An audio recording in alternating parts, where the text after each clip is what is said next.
In Furfuri Nagar, claiming someone else's glory seems like a quick payday.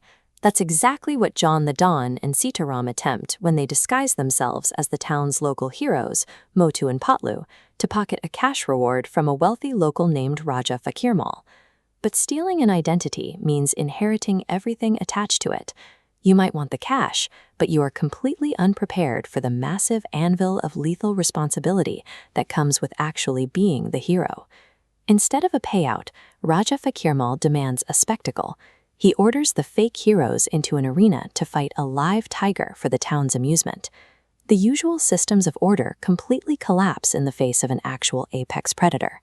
Even the local law enforcement, Inspector Chingam, faints from sheer terror the moment he steps into the ring. Slapping on a disguise is a simple transaction. Surviving the violent expectations of that disguise is impossible if you don't actually have the courage to back it up. There is no running away from this. The imposters are locked behind heavy iron bars, trapped in a dirt arena with zero avenues for escape. And pacing across that dirt is a biological machine built for hunting. This is a massive, hungry force of nature operating purely on killer instinct. Now this creates a massive tactical problem. When the real Motu and Patlu inevitably show up to rescue the frauds, they can't rely on brute strength. Humans cannot outmuscle a tiger. So how do you neutralize a predator when physical force is off the table? The arena forces a moment of truth. We are about to see if survival requires physical domination, or if it demands a completely different skill set. The real Motu and Patlu arrive at the arena to find an eager crowd and a bloodthirsty Raja waiting for a spectacular fight to the death. Motu's opening move completely derails the event. He looks at the Raja, looks at the tiger, and flatly refuses to throw a single punch. Instead of fighting, Motu introduces reputation economics. This simple matrix shows the outcomes. If the tiger attacks, its reputation remains unchanged. But if the human lands even one slap on the king of the jungle, the social penalty would be catastrophic. The logic is completely airtight. The tiger processes the risk-reward ratio, realizes it has absolutely everything to lose and nothing to gain, and stands down to preserve its own dignity. A lethal physical threat was completely neutralized in under a minute. Motu didn't use superior strength. He used masterful, asymmetrical psychological warfare. The combat loop is instantly broken. Human and predator formalize their truce by shaking hands, entirely rejecting the violence they were expected to perform. Motu and Patlu recognize the tiger as a terrified captive, pulled from its home and acting strictly on survival instinct.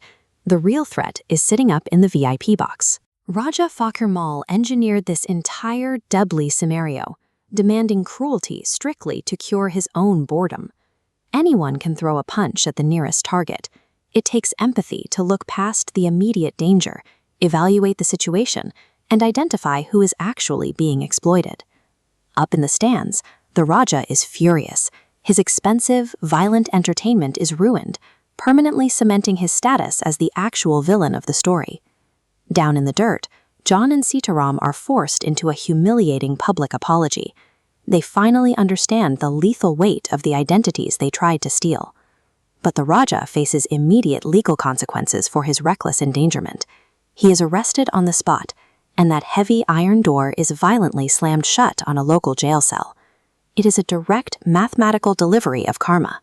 For an entire month, the wealthy Raja will be forced to endure the exact same helplessness, isolation, and captivity that he inflicted upon the tiger.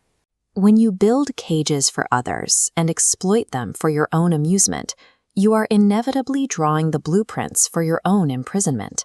The natural order is finally restored. The tiger is safely sent back to the wild, miles away from the arena and the people who tried to use it. We learned that putting on a brave costume doesn't make you brave. Chasing financial rewards doesn't make you noble. And the ability to dominate others with violence doesn't make you a hero. True power is remarkably quiet. It is the intellect required to outsmart a deadly threat without throwing a single punch, and the empathy required to protect those who cannot protect themselves.